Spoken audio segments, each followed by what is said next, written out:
If you're the sort of FPL manager who wants an edge in your mini league without doing hours of research, you need to read the Lazy FPL newsletter. It's a free, no-nonsense email sent 24 hours before every deadline. I read it and I love it, you'll love it too. Use the link in the description to subscribe.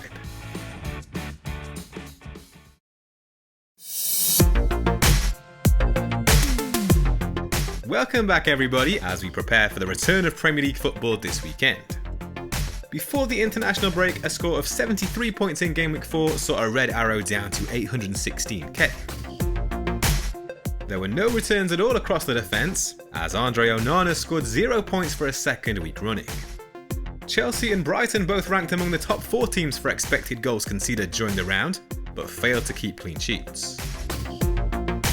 Bruno Fernandes was the only man to blank in midfield, as the decision to buy James Maddison ahead of Raheem Sterling got off to a good start. Curling home from the edge of the box, no player landed more than his 4 shots on target in Game Week 4, a figure only matched by hat-trick hero Evan Ferguson. Erling Haaland scored 3 times in a 5-1 win over Fulham, but Nicolas Jackson left his shooting boots at home in defeat to Nottingham Forest. Attempting 4 shots, 2 of which were deemed big chances missed, the Chelsea forward racked up a Game Week high 1.48 expected goals. And just to rub salt into the wounds, Cameron Archer produced double figures on his Sheffield United league debut. Definitely one to keep an eye on in future game weeks. So let's move on to the transfer plans for Game Week 5. News of a double Game Week 7 for Luton and Burnley has changed my plans for Nicolas Jackson, who was frustrated with 6 big chances missed in the opening 4 game weeks. An immediate swap to Julian Alvarez was tempting me, as was a move for Callum Wilson or Alexander Isak in Game Week 6. But now I think it makes sense to hold Jackson for at least 1 more week, with a view to targeting Luton striker Carlton Morris ahead of their double game week. Directly involved in both of his side's goals so far, the 27-year-old amassed 20 goals and 7 assists in the Championship last season. Son Heung-min grabbed the headlines with a hat-trick against Burnley, where he lined up as the central striker. But as much as I would love to own the South Korean for the visit of Sheffield United in Game Week 5, I'm not prepared to part with any of my current midfielders just yet. Despite his failure to score or assist against Arsenal, Bruno Fernandes only trails Erling Haaland for expected goal involvements this season.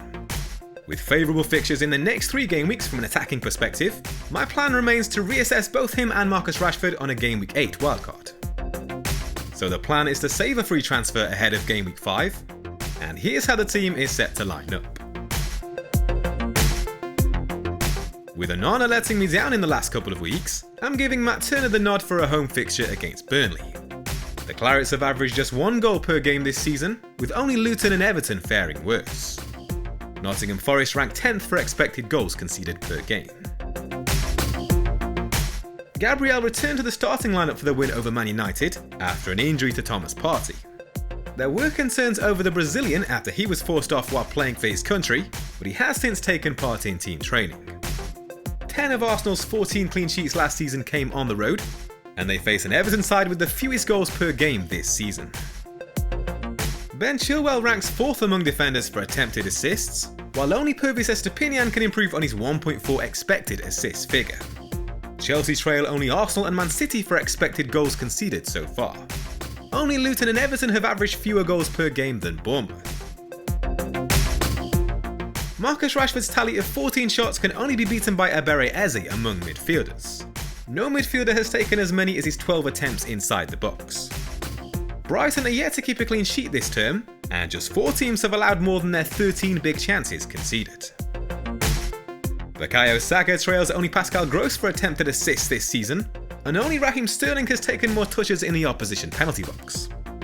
Everton rank 14th for expected goals conceded, and just 4 teams have shipped more than their 8 goals. Brian Mbeumo showed composure to score a stoppage time equaliser against Bournemouth, his 4th goal of the campaign. No midfielder has claimed as many as his 6 big chances, a figure only beaten by Nicolas Jackson among all players. Newcastle rank joint top with Man City for big chances conceded this season, but the Magpies have kept just 2 clean sheets in their last 22 Premier League matches. Still the top scoring Spurs asset, James Maddison has produced team-leading tallies of 12 shots and 10 attempted assists. No midfielder has landed as many as his 8 shots on target, and he's played a league-high total of 53 passes into the opposition box.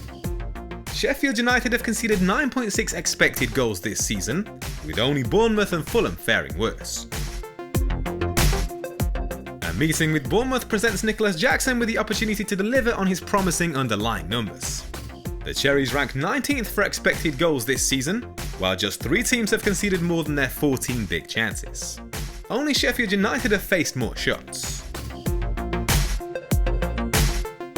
It's hard to look past Erling Haaland for captaincy after a hat-trick last time out. The Norwegian bagged a brace on the road to West Ham in his Premier League debut for Man City last season. The Hammers rank 7th for expected goals conceded this season, but are yet to keep a clean sheet.